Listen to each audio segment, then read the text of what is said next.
Hi everyone, welcome to this little video. Thanks for tuning in or clicking on. The peace of Christ be with you.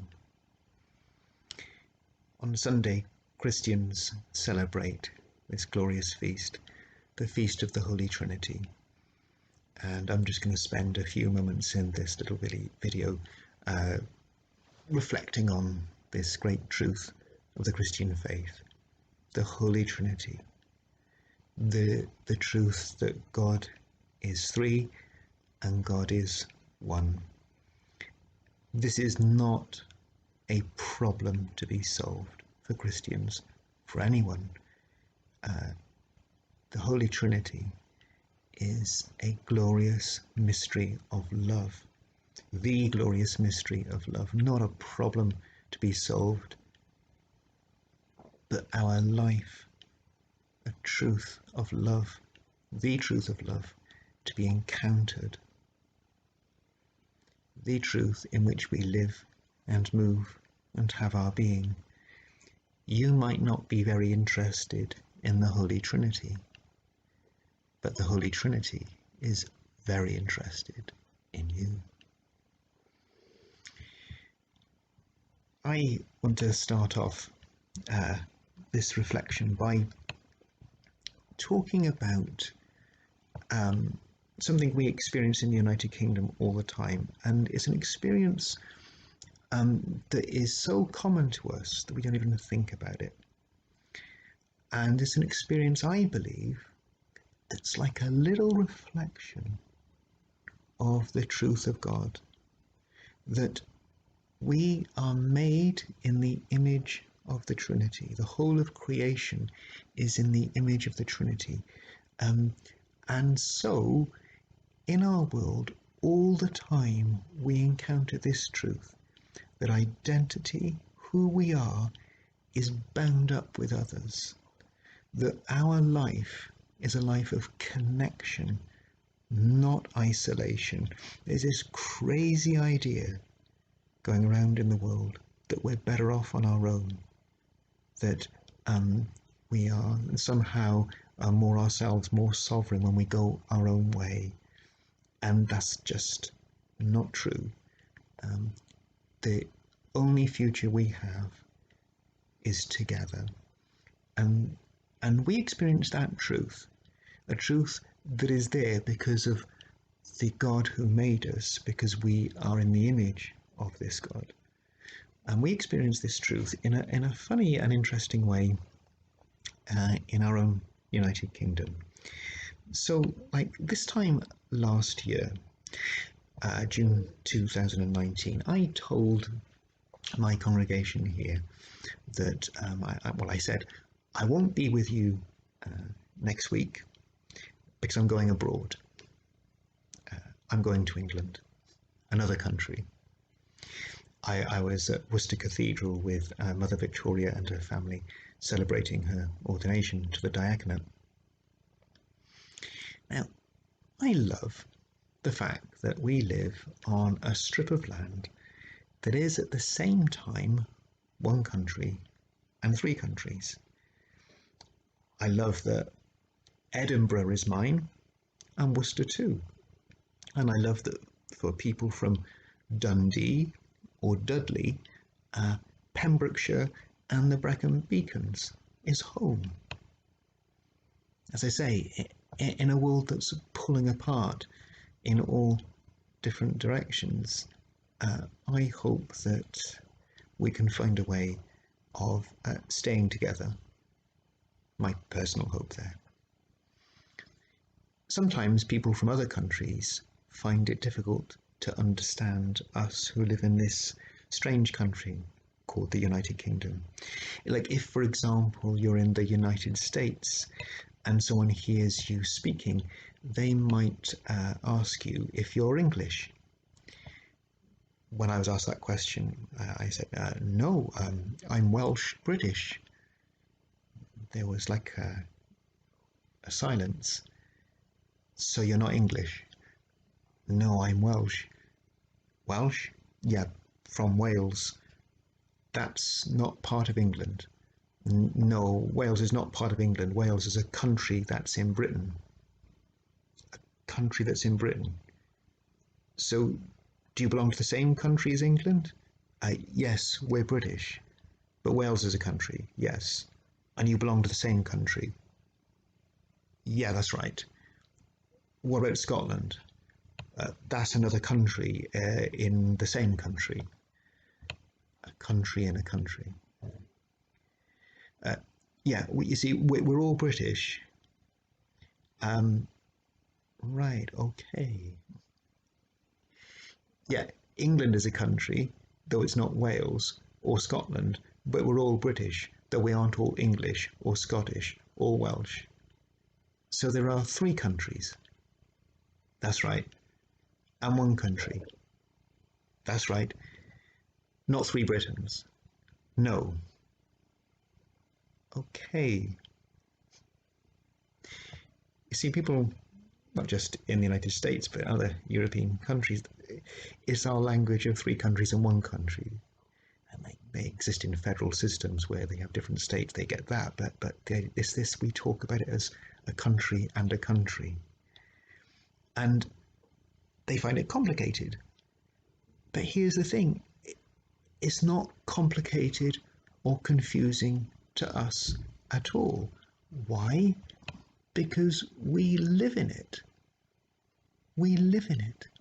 We live on the inside of a country that's many countries in one country, that's different and the same. It's not difficult or confusing to us who live it, breathe it, and love in it. Now, people with a bit of theological knowledge are getting very nervous at this stage, and I can feel it. I get you, that Father, Son, and Holy Spirit, they're not three parts of a greater whole, that God is not like a country with other countries. It's not like that. But here's the thing, okay, that the Trinity is not a problem to be solved. The Trinity is not some confusing piece of mathematics. It's the glorious truth of our life.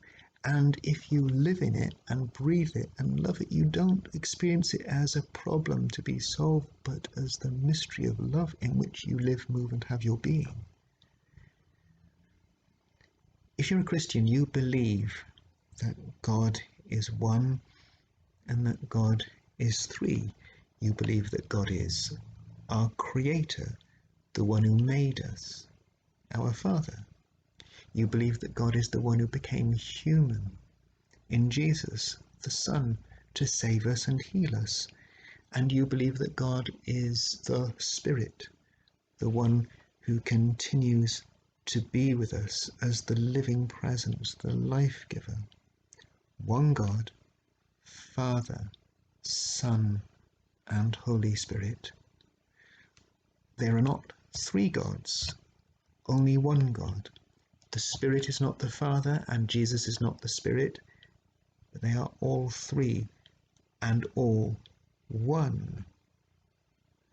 The early church, the early first Christians who started to talk about God in this way, weren't trying to invent something mega complicated. They were trying to find language for what they encountered. They knew they encountered God as the one who created them. God as our Father. But then when they were with Jesus, they just listened to what Jesus said. Well, first of all, they saw what Jesus did, and they reflected on the experience they had when they were in his presence, and it was like they said, being in the presence of God right amongst us, loving, laughing, weeping, suffering, sharing our humanity with us, right alongside us.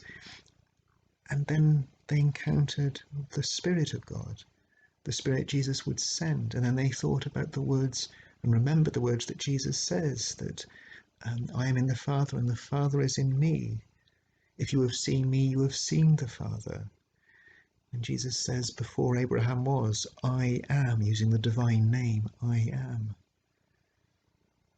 And they were searching for a language that could begin to map this glorious truth that they encountered God as three and God as one. They were monotheistic Jews. They believed in one God, but when they looked into the well of that monotheism, they found within it Jesus and the Spirit. Confusing? No, not to us on the inside, because we live in it, in the presence of the God who is above us, beside us, and within us. We are on the inside of this amazing, awesome relationship that we call the Trinity, the Father, the Son, and the Holy Spirit. We live it, breathe it, love, worship, and have our being in it. So no, not confusing. It's just our life.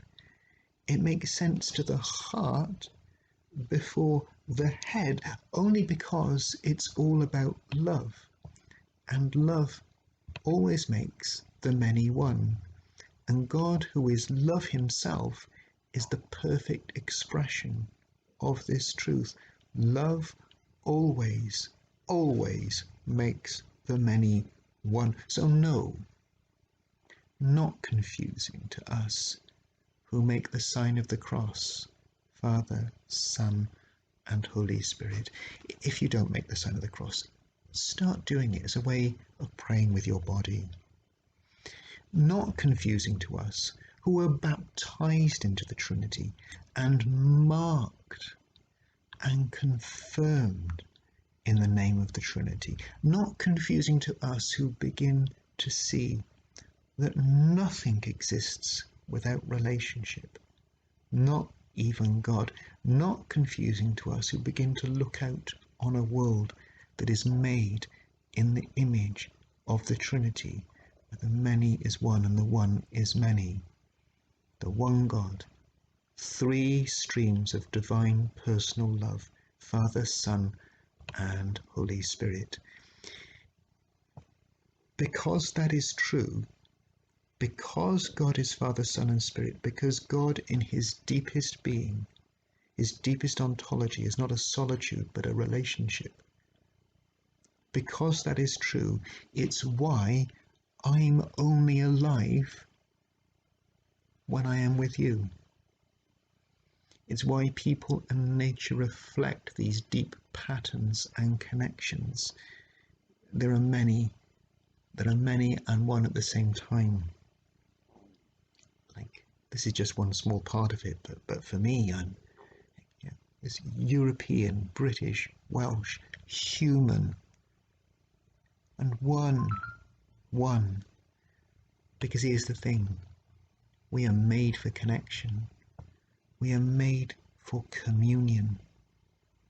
We are image bearers of the Holy Trinity. You are an image bearer of the Holy Trinity. You are made in the image of the triune God. And so there is no future for our planet. There is no future for us as individuals. There is no future for countries or communities in separation. No future in separation. There is only a future in relationship, in connection. And me, Ida loves that, as they don't say in Glasgow or Surrey.